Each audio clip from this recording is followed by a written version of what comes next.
As yoga practitioners, this is an important sutra. It talks about Abhyasa. In the previous sutra, I spoke about Abhyasa and Vairagya, correct? But now we are going into detail, and not now, but in 14 it will be much more detailed, and then it will talk about Vairagya. So there were two that the previous sutra spoke about, Abhyasa and Vairagya. Vairagya is non-attachment in the right context, and then Abhyasa. Now here it speaks about of the two. Of the two means Vairagya and Abhyasa. Here Abhyasa means of the two mentioned in the previous sutra, to be established in your practice is Abhyasa. Or here endeavor could also mean effort. There is no success without effort, right? No one who has achieved success did it without some effort. If you are the only child of a very rich person and then you get some benefit from that, then in philosophy it is not considered success. It is considered like a gift. There is no success. To be established in practice is not only wanting to do the practices every day, because the only way yoga is going to work in our life is to do it consistently. Like how we are doing other things consistently, like eating, chatting, sleeping, working, all of those things which we are doing regularly, just like that, yoga has to be done regularly. So there, effort is necessary. But it is a pleasant effort, isn't it? It's pleasant. It's not as difficult as sports people are practicing. When we had a program in Bukit Jalil, this sports school, and I saw how early they get up. All those sports people in the Bukit Jalil got up very early in the morning and start practicing. And some of them told me they practice about 8 hours a day. And it is still not enough. That practice is not enough. It is to do it with knowledge. They need a lot of coaching and understanding, so much of information. One of the guys who was a coach, the cycling coach, he said he was in Melbourne for 5 years, refining his skills. And he said one of the things that I feel that what we are not doing right here is not bringing yoga into the sports, because elsewhere yoga is a big part of their exercise, sports culture. So this was a conversation. So effort, practice, understanding. Practice without knowledge also does not lead to anywhere. For example, many people practice some form of exercise, some form of yoga, but it does not bring the greater result of internal awareness. Internal awareness means when I practice yoga, which seems to be one of the most sophisticated practices of self-development plus exercise. It is not only an exercise, but it's a very sophisticated process of exercising the body with awareness. So one has to be very mindful of every movement in yoga, isn't it? You have to be aware of the breath, the pauses in between the breath. How do you feel? How is your feeling when you practice? Is it aggressive? So all this is very different approach. So this effort is not only the technique, but also the emotional content of this. The emotional content here is called buddhi, wisdom. It's not, remember in the beginning of the class I said practice with enthusiasm but not over-enthusiasm. Remember that thing?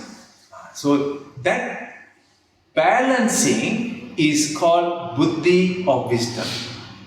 So when that happens in yourself, when you are doing that with yourself, when you are sharing with someone, when you are teaching or sharing, then it becomes a process of compassion. I have not seen any teacher who is successful who does not bring compassion into the class. And that can only happen when you let go of the technicalities and bring compassion into the practice. That means words are not from the mind, but the words flow from the heart. Who can teach that? Can you go to class and learn how to teach from the heart? It has to come from within. It has to come from a greater love for yourself and expands out to the universe, expanding out to the world. In the class after this, the 3 o'clock class, we have 2 individuals who almost have a miraculous, they are miracles, walking miracles. One is a guy who had brain surgery, and his was one of the most aggressive brain tumors. I don't know what is GMBT or something he was telling me. He said it was one of the most aggressive tumors of the brain tumor. What is it?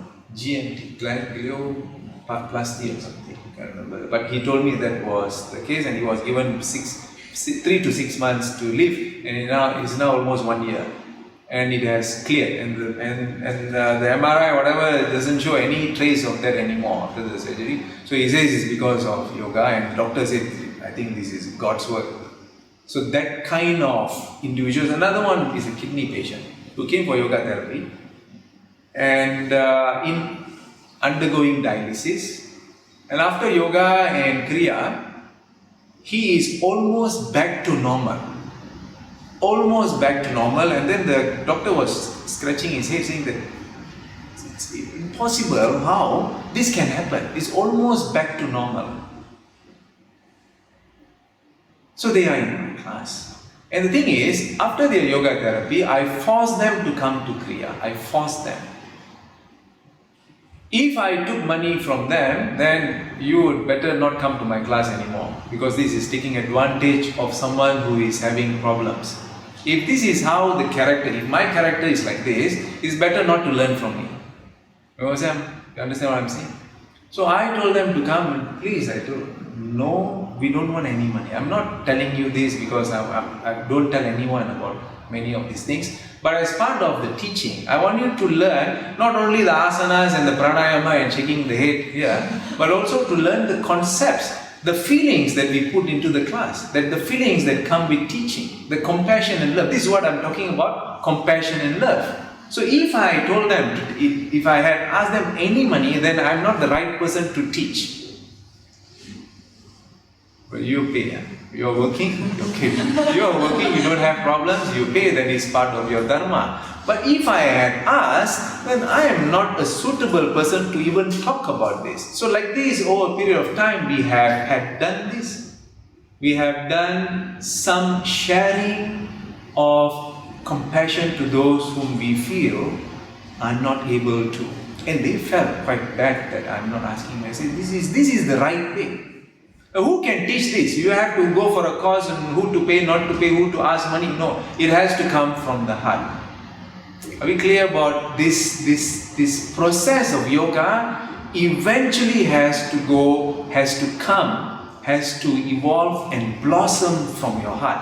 If this comes, you don't have to think about anything else. Everything is just going to blossom. Your own practice is going. When you sit there and you practice, it comes from your heart. The asanas, the practice, the same asana which you have been doing for 20 years, the moment you put your heart and compassion and love to yourself and nature and to humanity, becomes a different feeling and experience. So it's going to speak much more deeper about Abhyasa next week, so I better let that happen. With this we conclude. Namaskar everyone.